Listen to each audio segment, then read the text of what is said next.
Donc, bonjour à tous encore de nouveau et Bonjour à bienvenue tous. à ce temps d'information sur l'alternance à l'ULCO. Donc, je suis Hélène Denolf. Je vais co-animer cette réunion avec mon collègue Christophe Delecourt. Bonjour, donc Christophe Lecourt. Nous faisons tous deux partie d'une équipe de chargés de développement de l'alternance à l'ULCO.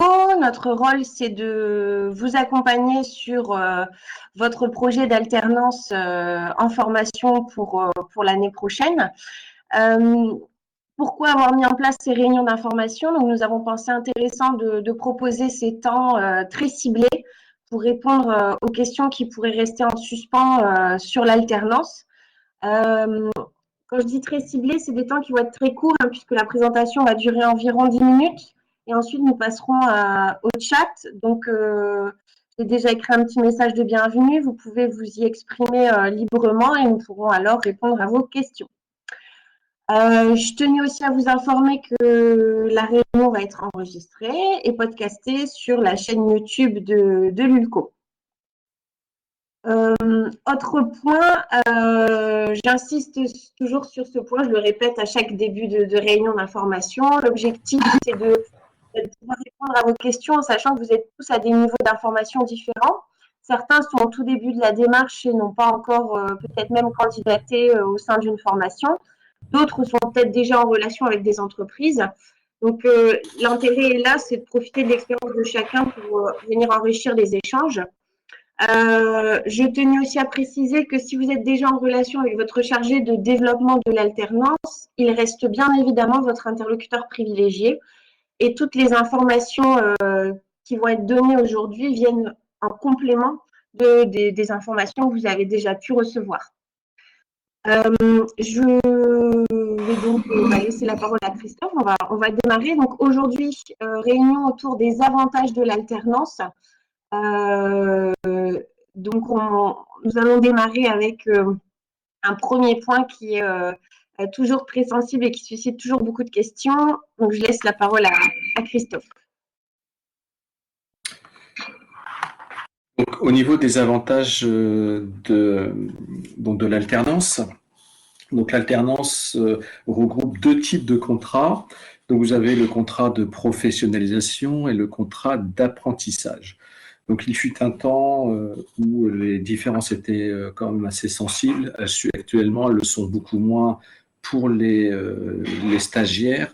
Il faut savoir que dans un premier temps, un contrat en alternance, c'est obligatoirement un contrat où vous avez une période de scolarité qui est entrecoupée de périodes où vous avez une période d'activité dans une entreprise.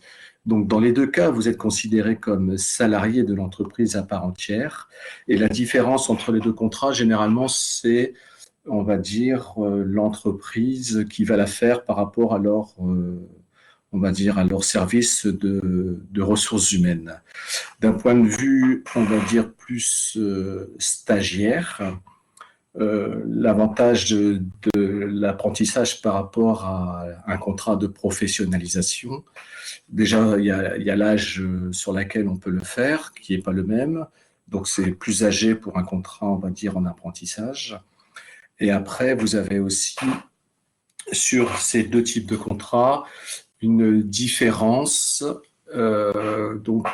par rapport à l'imposition aussi, qui est quand même assez conséquente, et c'est un point sur lequel je tenais à appuyer au niveau de la fiscalité, puisque bon, comme vous allez être salarié, vous allez être soumis aux impôts. Donc au niveau d'un contrat d'apprentissage, vous n'êtes pas obligé de déclarer vos revenus jusqu'à une certaine somme qui est de 18 250 €. Alors qu'au niveau d'un contrat de professionnalisation, le moindre euro doit être déclaré au niveau des services fiscaux. Donc, ce qui veut dire que ça peut influer sur le revenu de la famille. Donc, je ne vais pas approfondir là-dessus, mais s'il y a des questions, ben, j'approfondirai. Mais c'est quelque chose sur laquelle il faut, on va dire, avoir une idée quand même bien précise par rapport à ces deux types de contrats. Donc, dans le type de contrat, donc, ils se sont affichés, les écrans s'affichent pour tout le monde. Oui, oui, tout Donc à voilà, fait. Ouais. donc ça, d'accord. Donc voilà, c'est sur les deux types de contrats. Alors, vous allez être considéré comme salarié, donc vous allez avoir, on va dire, au niveau de l'entreprise, les mêmes avantages que n'importe quel autre salarié. L'avantage, c'est que vous allez commencer à avoir, on va dire, une rémunération. Donc ça, c'est quand même important pour entrer dans la vie active. Donc qui dit rémunération, dit un peu plus d'indépendance financière. Vous allez également commencer à cotiser pour tout ce qui est caisse de retraite. Et c'est vrai qu'à votre âge, on n'y pense pas beaucoup, mais également la caisse chômage, caisse retraite et tout ce qui est, on va dire, tout ce qui va avec. Au niveau rémunération, bah, de toute façon, c'est des barèmes. Donc, même dans votre recherche d'entreprise, il n'y a pas une entreprise va donner plus, va donner moins. Il y a des barèmes minimums qui sont établis par la loi. Donc, généralement, les entreprises se basent sur ces barèmes. Il se peut que si vous soyez dans une entreprise qui donne des avantages supplémentaires, dans ce cas-là, donc c'est-à-dire les tickets restaurants, c'est-à-dire l'avantage d'avoir une mutuelle complémentaire, des tickets vacances, etc. Donc vous êtes comme n'importe quel, enfin vous êtes soumis à comme n'importe quel salarié. Donc vous avez tous ces avantages. Donc ça c'est la première chose. Entre les deux contrats, contrat de professionnalisation et contrat d'apprentissage, il n'y a pas de grande différence, on va dire, en termes de rémunération. C'est selon votre âge des pourcentages du SMIC. Je vous dis, la grosse différence se fera peut-être au niveau de l'imposition. Donc voilà, le gros avantage, donc, c'est surtout que ça vous permet également, puisque vous êtes jeune, donc ce contrat d'apprentissage ou de Ah, contrat ou pas, voilà, bon, enfin généralement c'est quand même plus oui, des, oui. en tout cas plus jeunes que moi, voilà. Et ça vous permet aussi de pouvoir avoir une idée du métier que vous allez faire. Et il s'avère que des fois, des personnes qui sont en apprentissage se rendent compte que bah, ils préféreraient aller vers une autre voie et ça leur permet aussi de pouvoir tester ce que sera leur futur métier ou pouvoir après avoir dire bah, tiens j'ai pas assez de je viens d'apprendre que sur ce métier-là il me faut d'autres compétences et partir sur d'autres diplômes par la suite puisque aujourd'hui on peut faire toute sa scolarité en alternance. Oui. Merci. Donc, je reviens sur effectivement donc les avantages. Donc, Christophe vous a présenté rapidement les différences entre contrat d'apprentissage, contrat pro. Sachez qu'on pourra se mettre à disposition pour vos questions plus spécifiques peut-être sur les typologies de contrats. J'ai aussi des notes beaucoup plus complètes que ça, qui est plutôt une note de com finalement, sur les différences entre les contrats. Donc ça, on reste à disposition, mais comme l'a dit Christophe, j'insiste bien aussi sur le fait que c'est l'entreprise qui fait le choix du contrat, et ceci en fonction de sa politique ressources humaines. Donc l'avantage effectivement principal, donc on l'a dit, c'est déjà un premier pas vers l'indépendance avec le fait que vous soyez rémunéré. Un autre aspect, c'est le parcours de réussite que ça peut représenter, l'alternance. Donc l'alternance en soi, c'est un terme générique, ça veut dire alterner entre des périodes de formation, des périodes en entreprise. On va être sous un statut qui est celui de salarié, on l'a dit à plusieurs reprises parce que c'est vraiment important à intégrer. C'est qu'on est plus étudiant et c'est plus je suis étudiant et je vais me rendre en entreprise pour faire comme on pourrait faire dans le cadre d'un stage. Avant tout, vous êtes salarié de l'entreprise et l'entreprise vous met à disposition du temps pour aller vous former. C'est comme ça qu'il faut vraiment se positionner. Et donc, cette alternance, elle va se faire. Alors là, il y a un petit peu le schéma de la répartition de l'alternance à l'écran. On va avoir un tiers du temps en formation, 2 tiers du temps sur poste de travail. Sur poste de travail, vous allez développer des compétences professionnelles qui vont être en lien avec le métier que vous souhaitez réaliser par la suite. Donc, ça permet vraiment de mettre en pratique tout ce que vous pouvez voir en théorie à l'université. À l'université, vous allez donc recevoir une formation et donc aguerrir en fait vos connaissances sur le domaine que vous avez choisi. Et la compilation des deux, finalement, fait l'alternance et fait que vous allez pouvoir, en fin de parcours, valider une expérience professionnelle reconnue Et j'insiste bien là-dessus, c'est que cette expérience professionnelle, elle sera pleinement reconnue comme une expérience, telle qu'une expérience professionnelle que vous auriez pu développer dans le cadre d'un contrat standard. Donc ça, c'est vraiment un point important. Donc là, sur la rémunération, on a déjà discuté. Pareil, si vous avez des questions plus spécifiques, on pourra tout à fait y répondre. Et donc, le point intéressant, c'est le cap vers l'insertion professionnelle.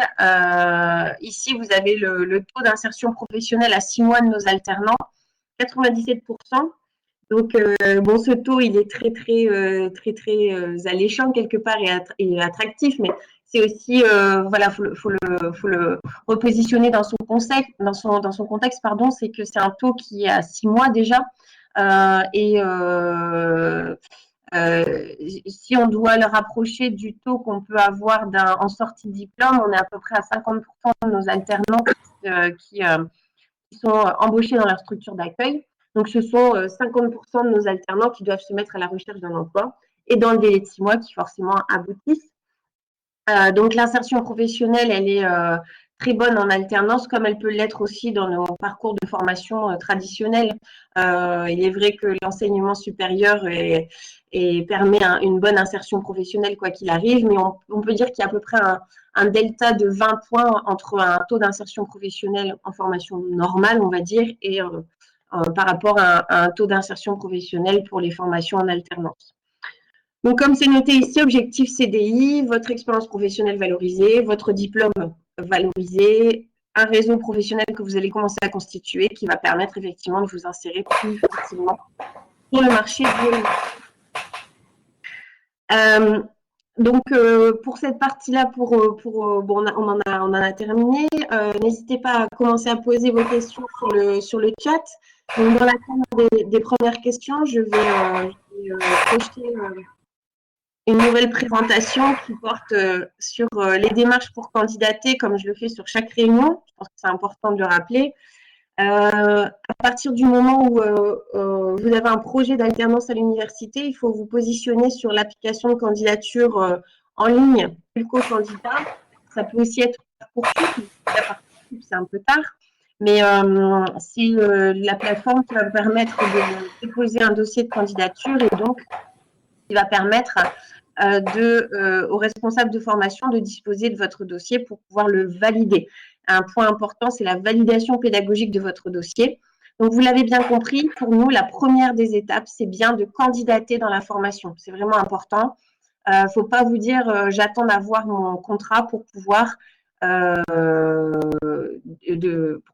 postuler au sein de la formation. Ce serait une erreur parce que derrière, vous avez des chargés de développement alternance qui sont là pour vous accompagner dans la recherche d'entreprise. Et donc, si vous ne déposez pas de dossier, on ne connaîtra pas votre existence finalement, on ne connaîtra pas votre projet, on ne pourra pas vous accompagner. Donc, surtout postuler dans un premier temps. Validation pédagogique. Ensuite, le chargé de développement alternance vous aide dans la recherche de l'entreprise. Une fois qu'une entreprise est ferrée, on va dire, vous pouvez prendre contact avec votre chargé de développement de l'alternance qui va lui s'assurer du montage administratif et financier du dossier. Donc, n'hésitez pas à passer le relais. Nous avons tous les éléments pour bien renseigner l'entreprise. J'allais dire que c'est comme ça qu'on arrivera vraiment à aboutir à cette fameuse signature de contrat, donc par la mise en place du contrat d'alternance. Voilà pour les démarches. On a une première question de Justine. Donc, Justine, qui en septembre va démarrer son alternance, elle aura 21 ans. En novembre, vous aurez 22 ans. Est-ce que l'âge modifie le salaire? Une bonne question, Justine. Effectivement, que ce soit un contrat de professionnalisation ou un contrat d'apprentissage, vous avez la possibilité donc de percevoir une rémunération, on l'a dit. Et cette rémunération, effectivement, elle est définie selon votre âge. Bonne observation. Et on a des tranches d'âge. Alors, l'âge, une tranche d'âge de référence, c'est le passage au-delà de 21 ans pour le contrat d'apprentissage ou contrat pro. Sachez que quand vous passez une tranche d'âge, bien évidemment, vous êtes rémunéré sur la catégorie supérieure dès le lendemain de votre anniversaire. Donc, vraiment, ça va s'adapter dès le mois suivant sur votre paye et vous pourrez bénéficier de la rémunération de la tranche d'âge supérieure. Effectivement. Voilà. Tout en sachant qu'au niveau rémunération, il faut aussi, par rapport aux conventions collectives, il se peut que des fois, les conventions collectives soient plus avantageuses pour l'apprenti. Donc, il faudra aussi regarder de ce côté, cet aspect-là, mais ce ne sera jamais moins que ce qui est affiché. Oui, tout à fait, effectivement. On est sur ici des minima légaux et ça peut être que plus favorable hein, puisque l'entreprise derrière, elle va avoir des négociations internes par rapport aux conditions d'emploi de ses salariés. Et donc, comme on l'a dit, finalement, c'est le choix de l'entreprise qui va faire aussi un peu, qui va faire la différence entre les rémunérations que vous pourriez percevoir en alternance par rapport à vos collègues de classe, par exemple. On a des fois des différences assez énormes Voilà. et c'est lié à c'est lié aux avantages spécifiques à l'entreprise ou à des conventions collectives effectivement plus favorables. Les salaires représentent, alors ce sont, on va dire, des salaires qui représentent pour un 35 heures semaine. Donc c'est-à-dire que les heures de cours sont considérées comme heures de travail. Donc il n'y a pas une rémunération supplémentaire quand vous êtes en cours ou quand vous ne l'êtes pas. Donc c'est-à-dire que si on voit, s'il y a un mois où vous avez 15 jours en cours et 15 jours en entreprise, ou un mois où vous êtes un mois complet en entreprise, le salaire sera identique.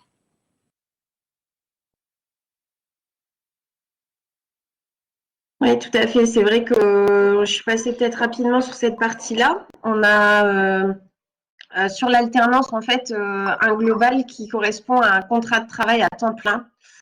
Voilà. Et donc, vous devez finalement 35 heures par semaine à votre employeur. Dans ces 35 heures, on va retrouver le temps consacré à la formation. Donc, c'est pas je fais 35 heures en entreprise plus 10, 15 heures en formation à côté. Donc, ce temps de formation est bien intégré à votre temps de travail. Et effectivement, vous avez pour ce temps de travail temps plein une rémunération associée. Votre rémunération n'évoluera pas selon le temps que vous allez réellement passer sur votre poste de travail. Donc, vous pourriez passer un mois complet en formation comme un mois complet en entreprise, vous percevriez toujours la même rémunération. Voilà. Ce qui veut dire aussi que les obligations que vous avez en entreprise seront identiques à l'école. C'est-à-dire que le temps de présence à l'école est considéré comme heure de temps de travail, donc toute absence au niveau des cours, au niveau de la formation, devra être justifiée soit par un arrêt maladie, soit par une absence qui est optionnelle et que l'on veut bien accepter pour l'entreprise, mais toute absence injustifiée en cours peut donner lieu à une baisse de rémunération. Tout à fait, ouais.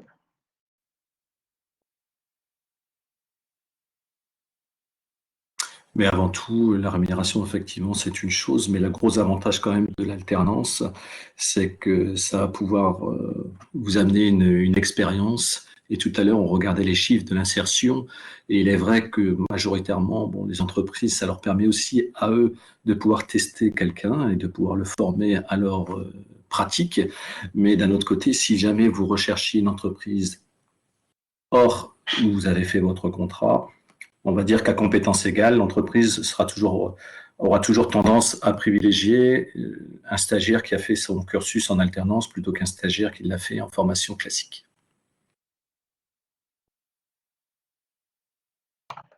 Effectivement, et c'est vrai que la différence est sensible au niveau de l'insertion professionnelle. Finalement, quand on dit sur la diapo, on parlait de réseau, hein, mais c'est un tout finalement, c'est aussi Quand on parle d'expérience professionnelle acquise, de réseau professionnel, c'est aussi et surtout un savoir-être professionnel.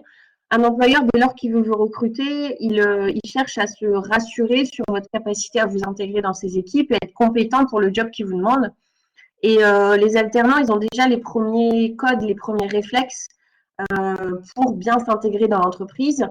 Ils ont le bon savoir-être, hein, ils ont déjà travaillé, ils ont déjà respecté des horaires, ils ont déjà respecté une hiérarchie.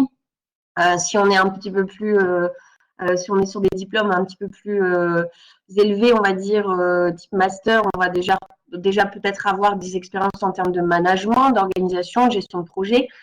Tout ça, finalement, c'est ce qu'on appelle les soft skills aujourd'hui, et c'est des éléments hyper importants pour votre candidature. Et encore une fois, c'est ce qui va rassurer l'employeur. Comme la période d'alternance rassure l'employeur en elle-même finalement, puisqu'on parlait tout à l'heure de période un peu d'essai. C'est un peu ça, hein, c'est que finalement l'alternance, l'employeur peut vous tester pendant 1 an en conditions réelles avant de vous proposer peut-être une embauche à la suite. Donc c'est vrai que c'est quand on parle de voie royale pour l'insertion professionnelle, c'est une vérité. C'est une réalité, tout à fait. Donc, Justine qui nous pose la question, puisque nous avons un statut de salarié, nous pouvons donc prétendre à des aides type APL puisque nous n'avons plus de bourse étudiante. Donc ça, oui, vous l'avez bien retenu, je dis retenu parce que c'est effectivement une question qui avait déjà été posée précédemment. Hein. La rémunération en alternance n'est effectivement pas compatible avec les bourses sur critères sociaux. Donc, si vous êtes boursier, vous pouvez tout de même faire votre demande préalable de bourse pour vous couvrir, hein, si jamais vous ne trouvez pas d'alternance pour la prochaine rentrée. C'est au moment de l'inscription que c'est validé. Donc, si vous avez trouvé votre alternance, forcément, la demande de bourse ne sera pas validée, donc vous ne percevrez pas les bourses. Pour revenir à l'APL, effectivement, vous pouvez solliciter des aides au logement. Votre nouveau statut, c'est celui de salarié. Effectivement, c'est celui à faire figurer sur les différentes correspondances que vous pouvez avoir avec les établissements sociaux pour l'attribution de ces aides. Pardon. En sachant aussi qu'il y a des aides spécifiques aux alternants. Alors là, on parle des apprentis, donc contrat d'apprentissage. Ça vient en fait un petit peu contrebalancer les différences de rémunération qu'il peut y avoir avec le contrat pro.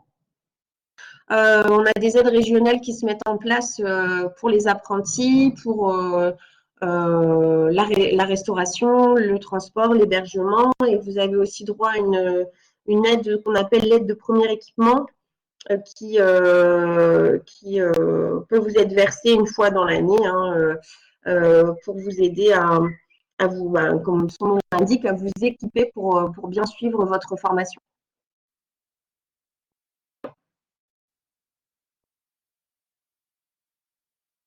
Est-ce qu'il y a d'autres questions? Non, pas pour. Visiblement, pas pour l'instant.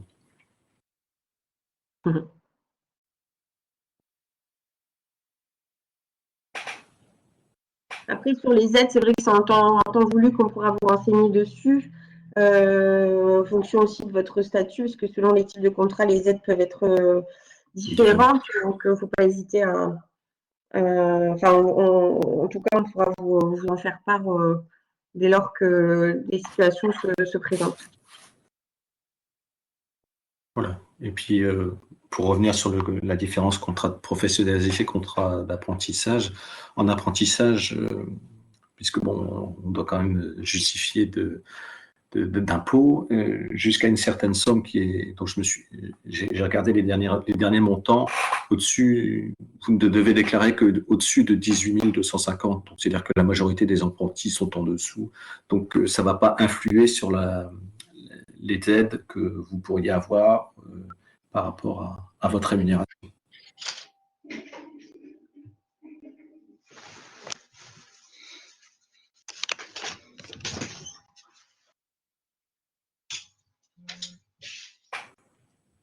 Est-ce qu'il y a d'autres remarques, questions? Je sais qu'on a été clair en même temps. Je pense aussi. Donc, il faut savoir donc, qu'on a petit peu aussi dans le détail. Par exemple, donc comme vous êtes salarié, vous êtes aussi soumis, on va dire, au congé comme les autres salariés. Et donc les périodes de vacances, par exemple, vous êtes toujours salarié, donc généralement il les passe en entreprise. Et si vous avez des congés à poser, il faudra voir avec l'entreprise. Vous n'êtes plus assujetti aux congés, on va dire, de l'éducation, l'éducation nationale. Tout à fait, ouais. C'est des points assez intéressants à préciser, ouais. Voilà, c'est-à-dire que vous êtes vraiment considéré comme un salarié à part entière, tout en sachant que nous, au niveau de l'Université du Littoral, on a mis l'accent sur l'accompagnement des jeunes en entreprise. Donc, c'est-à-dire qu'à partir du moment où vous saurez entreprise, il y a un chargé de développement alternance, comme Hélène et moi, qui vont vous suivre en entreprise. Vous ne serez pas tout seul, puisque vous êtes quand même considéré, même si vous êtes considéré comme salarié, vous êtes considéré comme salarié en apprentissage, donc pour apprendre un métier.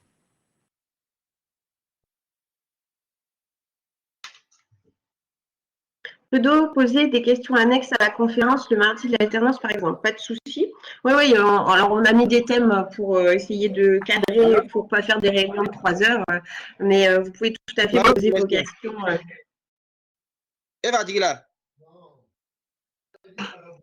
On vous entend. Je vais vous mettre en sourdine. Vous voulez poser une question? Ah? Je crois que c'est monsieur Diallo. Non, non, non. Non. Désolée, j'ai arbitrairement coupé votre micro. Je pense que c'est accidentel, votre intervention. Si vous voulez intervenir, pas de souci. Oui, après, n'hésitez pas à poser quelques questions que ce soit, même si ce n'était pas à l'ordre du jour. Hein, on pourra répondre dans le domaine de nos compétences.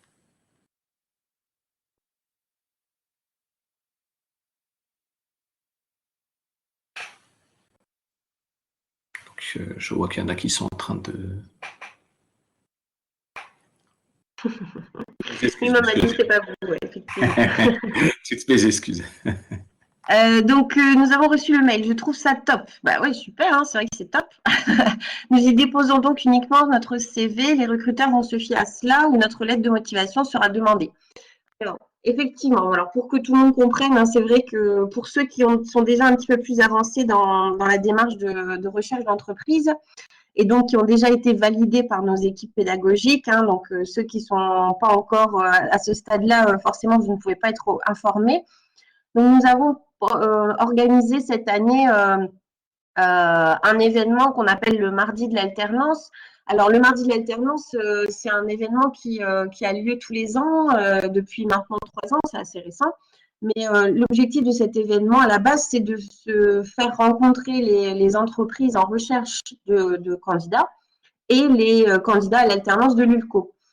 Donc, l'idée, c'est d'organiser un job dating, hein, simplement en présentiel, donc sur une après-midi où vous postulez sur des offres réelles d'entreprises et donc les entreprises sont là à disposition et font un peu leur marché, donc recrutent leurs futurs alternants. C'est impossible à mettre en place dans ce format-là cette année. Donc, nous avons opté pour un autre format où nous allons quand même accueillir les entreprises donc en visioconférence en date du 26 mai. Nous allons leur présenter notre offre de formation universitaire en alternance. On va aussi travailler avec elles à l'analyse de leurs besoins en alternance pour la prochaine rentrée. Ça nous permettra aussi de prendre un peu la température par rapport à ce qu'elles envisagent pour la rentrée prochaine au regard du contexte actuel. Et on va leur proposer une nouvelle offre de service. Alors, on peut dire qu'elle s'appelle Recruter en alternance. Recruter à distance, mais recruter en alternance, c'est pas faux. Autrement dit, on va leur proposer effectivement le lancement de la CVTech et on va leur proposer aussi l'organisation de job dating virtuel sur demande. Donc, pour répondre à votre question, hein, je pense que c'est important de repréciser le contexte, Justine. Donc, la CVTech, c'est vraiment, il faut le voir comme un outil à disposition des employeurs pour capter des premiers profils, en fait. C'est leur permettre d'avoir connaissance des compétences en présence à l'université, savoir si ça peut répondre à leurs besoins. Et bien évidemment, derrière, l'idée, c'est qu'ils puissent prendre contact avec vous. D'ailleurs, sur la CVTech, ils ont un accès direct à votre mail, ils auront un accès direct à votre profil LinkedIn. Donc, l'intéressant est là, c'est que derrière, ça doit susciter finalement des prises de contact. Voilà. Et après, effectivement, l'employeur pourra vous demander, s'il le souhaite, lettre de motivation ou tout autre élément qui l'intéresse. Donc, la CVTech se remplit petit à petit. Donc, c'est pour ça, soyez bien au fait hein, avec votre chargé de développement de l'alternance de la validation de votre CV. C'est important de retravailler votre CV avant de le déposer. Je dis toujours, hein, c'est pas que vos CV ne sont pas bons, c'est juste qu'ils mériteraient peut-être d'être adaptés à votre nouveau projet d'alternance. Donc, le valider avec votre chargé de développement de l'alternance et à partir de là, le déposer sur la CVTech de l'ULCO. Déborah qui pose la question de la durée maximale d'un contrat d'alternance. Tout à fait. Donc, mais la durée maximale, c'est 36 mois. Donc, alors après, vous dire ça n'a pas vraiment de sens, puisque ces 36 mois, ils doivent être conditionnés par rapport à la formation. C'est-à-dire qu'on peut envisager un contrat d'alternance de 3 ans à partir du moment où on fait une formation en 3 ans. De 3 ans. Bac pro, type cycle d'ingénieur. Si vous envisagez une formation en une année, Master 2 par exemple, je crois que c'est votre cas, votre contrat durera 12 mois. Il va venir encadrer la période de formation. On peut aller un peu au-delà. Bon, la normalité, c'est 12 mois. C'est-à-dire qu'on va démarrer les contrats en général début septembre pour les terminer fin août, hein, donc pour couvrir l'intégralité de la période de formation universitaire. Donc, comment fait-on pour accéder, je pense, à la CVTech donc, une fois que, en fait, il y a toutes les étapes hein, que j'ai listées juste avant. Je vais afficher la présentation, mais l'idée, c'est à partir du moment où vous êtes validé par le responsable pédagogique de la formation, donc, on en est là à l'aide à la recherche de l'entreprise. Vous avez pris contact avec votre chargé de développement alternance. Il a validé votre CV. À partir de là, il va vous envoyer le lien pour pouvoir y accéder et pouvoir déposer votre CV. Alors, ce qu'il faut savoir, c'est que c'est porté par une plateforme qui s'appelle Job Teaser. C'est ce qu'on appelle un career center. Autrement dit, c'est un endroit dédié à l'ULCO où on va déposer toutes les offres de stage, d'emploi, d'alternance, où vous avez aussi des fiches métiers déposées par des entreprises. Vous avez beaucoup d'événements aussi. Donc, ce Job Center, il est accessible aux étudiants de l'ULCO. Donc, pour des étudiants de l'ULCO qui ont un projet d'alternance sur l'année prochaine, c'est déjà accessible sans souci puisqu'il faut se loguer avec son adresse univ-littoral.fr. Pour les extérieurs, la plateforme va être ouverte au public sur un créneau donné et ce qui permettra de s'inscrire avec n'importe quelle adresse mail.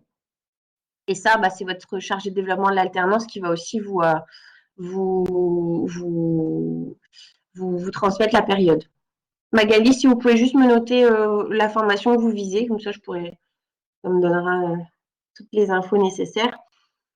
Justine qui me dit, vous me conseillez donc de vous inscrire sur LinkedIn. Alors LinkedIn, ça devient un peu un incontournable au niveau des réseaux sociaux.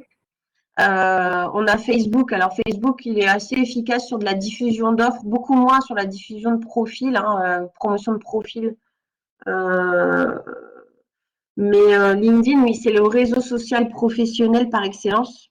Moi, je travaille beaucoup sur cet outil. Il y a beaucoup d'offres d'emploi en alternance sur LinkedIn et ça permet vraiment de prendre de l'info aussi sur les entreprises, sur leur recrutement. Vous pouvez aussi entrer en contact avec des personnes de l'entreprise et pour peut-être avoir plus d'infos. Et ce qui est super intéressant aussi, c'est là, on parle souvent de e-réputation. E-réputation, donc c'est le fait qu'un recruteur puisse taper votre nom sur Internet quand vous postulez chez lui pour voir ce qui sort. Donc, on est tous maintenant plus ou moins sur Internet. Ceux qui arrivent à y échapper, limite, ils le font exprès et sont assez forts par rapport à ça, parce que on peut tous être vite référencés sur Internet. Donc, le fait que ce soit une page professionnelle qui sorte plutôt qu'une page Facebook ou vos photos de vacances, c'est vrai que ça peut être sympa par rapport à ça. Donc, pour moi, c'est un profil à ne pas négliger. C'est un peu votre vitrine complémentaire à ce que peut être votre CV. Votre CV, il est une page, il est très limité finalement. Sur votre profil LinkedIn, vous pouvez vraiment détailler vos activités, y mettre des compétences, avoir des recommandations, ce qui est un peu inédit aussi, et ce qui ne se fait pas forcément sur un CV français. Donc, c'est un vrai bon complément à votre CV, selon moi. Et Voilà. sachez aussi, alors des entreprises, il y a certains de mes masters qui me disaient je suis un peu démunie parce que ils n'étaient pas forcément convaincus du réseau social. Alors moi, je me bats toujours avec eux pour qu'ils le travaillent, mais ils m'ont dit, alors c'est pour apporter de l'eau à mon moulin, je dis ça, ils m'ont dit qu'une entreprise, alors là en l'occurrence c'était L'Oréal, et L'Oréal ne recrute pas sur CV, mais recrute uniquement sur profil LinkedIn. Donc, ils ne veulent même pas voir votre CV, c'est sur le profil qui vont prendre leurs décisions. Donc, ça montre à quel point, en fait, ça devient aussi un peu central au niveau du recrutement. On a pris l'avantage, la possibilité aussi, c'est vous de faire des recherches et sur d'autres profils et vous allez taper directement sur les postes des personnes, puisque sur LinkedIn c'est assez complet et vous allez avoir la description des postes, si la personne elle est RH, si elle est commerciale, si elle est achat, et ça peut vous permettre de pouvoir taper au bon endroit pour vos recherches. Oui, ouais, tout à fait. Identifier la bonne personne, c'est Voilà, ça important. vous permet d'identifier la bonne personne dans les réseaux. Alors, on a d'autres questions. Et Mamadou qui demande si comment je peux expliquer comment fonctionne Job Teaser.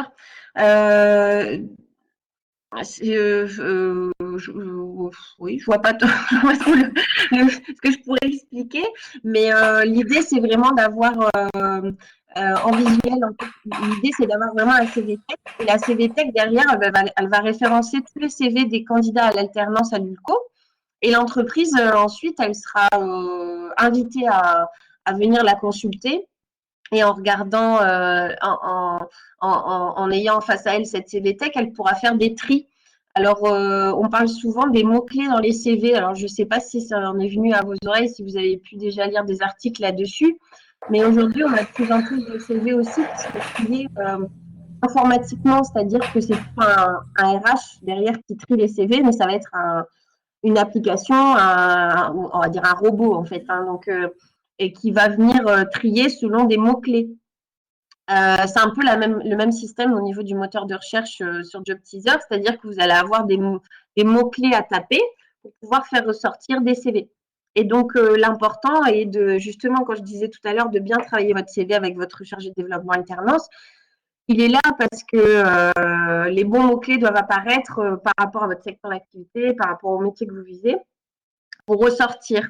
Et il y a après des petites astuces, mais c'est vrai que de plus en plus, on a aussi des personnes qui prennent le parti de mettre des mots en blanc sur le CV, qui ne se voient pas, pour justement avoir un tri favorable au niveau de la première sélection. Pour la petite anecdote, c'est des choses que peuvent faire nos étudiants de master en recherche d'emploi, master 2, parce que des fois, c'est vrai qu'il y a certaines entreprises que par le diplôme d'ingénieur. Et donc, ils ne peuvent pas se permettre de dire qu'ils sont ingénieurs alors qu'ils ont un niveau équivalent. Donc, ils mettent ingénieur, par exemple, en blanc sur leur CV pour que le CV passe le premier tri, parce que souvent, après, le profil peut faire mouche sur le contenu des expériences. Bref, petite anecdote et pour aussi illustrer un petit peu l'intérêt aussi d'avoir un CV bien construit avec des mots-clés pertinents. Je pense avoir répondu à votre question, Amadou, mais je ne suis pas sûre. Donc, après, n'hésitez pas à m'envoyer un mail si vous souhaitez avoir plus d'infos là-dessus. J'ai relancé Monsieur Berthaud à votre sujet avec aussi Déborah. Donc, j'espère vous recontacter. Et pour la question de la CVTech, n'hésitez pas à m'écrire directement, parce que c'est moi qui porte le projet si vous voulez des éléments plus précis. Est-ce qu'il y a d'autres questions?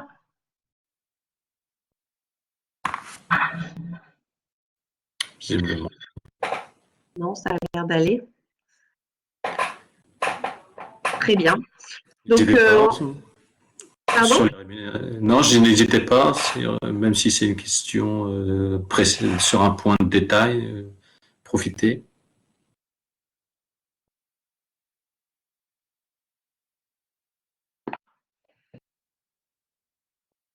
Tout a été dit. Bah voilà, visiblement, on a été clair sur. Ah, il y a une question qui va se poser.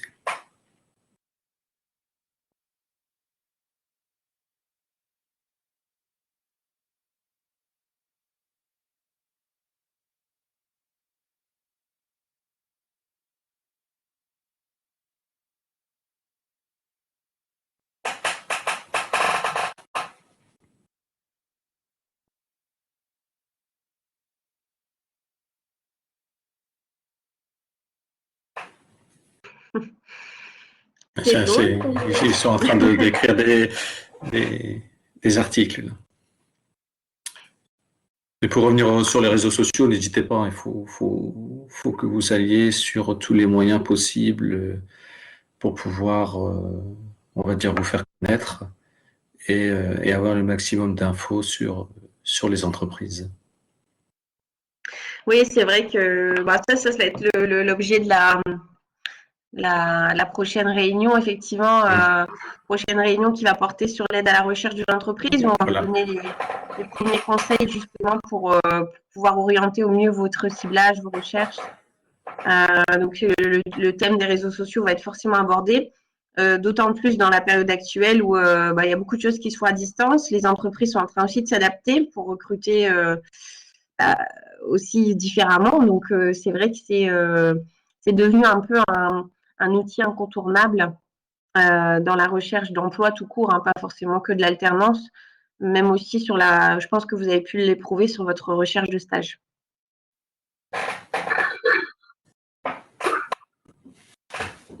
Bien, je pense qu'on va pouvoir arrêter là. Surtout, n'hésitez pas encore à. Il y a un message qui est en train de s'écrire. Oui, ça fait un peu longtemps, donc je ne sais pas. Ouais. Luna ne se décide pas. Elle n'ose pas. Je vais en tout cas, voilà. Ça y est. Voilà. La question de Luna, avant de clôturer. Donc, pas de souci. Je postule pour un DOST en alternance, sauf que toutes les offres que je trouve en ligne demandent au moins un bac+2. Est-ce qu'il existe des sites pour des formations avec un bac 1? Alors, des sites spécialisés aussi, alors, par niveau de diplôme, non. Non, je ne connais pas. Connaissance. Par contre, il peut y avoir des sites spécialisés selon votre domaine d'activité. Il y a quelques secteurs d'activité qui ont effectivement des sites de recherche d'emploi dédiés avec des offres qu'on ne va pas forcément retrouver sur les sites basiques, les moteurs de recherche d'emploi traditionnels. Là, par rapport au niveau, non. Alors, c'est le DOST BC2M c'est vrai que alors l'alternance en bac+2, elle n'est pas forcément évidente, parce que on se dit je suis bachelier, j'ai pas forcément fait de stage, j'ai pas forcément d'expérience professionnelle. Donc ça, il y a quand même des offres qui sont orientées sur des publics bac+2. Les employeurs sont bien au fait de vos compétences de base et sont prêtes, si elles diffusent des offres, à vous former en conséquence et donc à vous accompagner justement jusqu'à ce niveau Bac+2 pour vous permettre de développer des compétences professionnelles.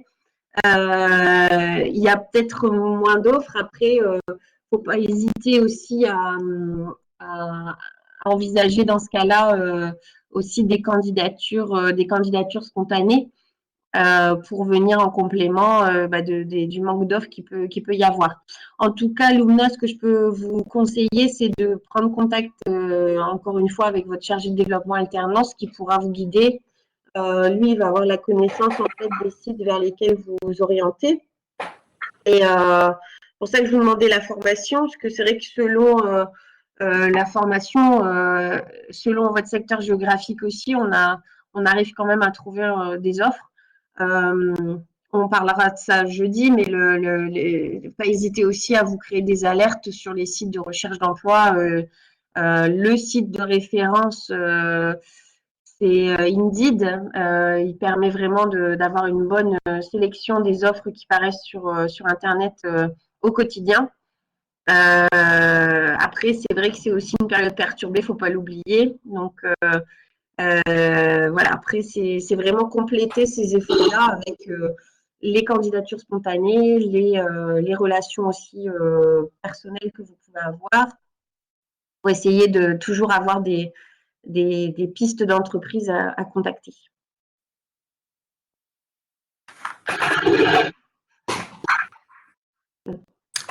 De rien. Ok, très bien. Donc, on va s'arrêter là. Je vous remercie beaucoup pour votre participation. Pour ceux qui sont inscrits, je vous dis à jeudi pour la prochaine et la dernière réunion autour de l'aide à la recherche de l'entreprise. Encore une fois, n'hésitez pas à nous contacter, à contacter vos chargés de développement de l'alternance si d'autres questions venaient à se poser. Et je vous souhaite à tous une bonne soirée et puis une bonne campagne alternance. De recherche d'entreprise. Hélène, bonne soirée. Bonne soirée à tous. Au revoir. Au revoir.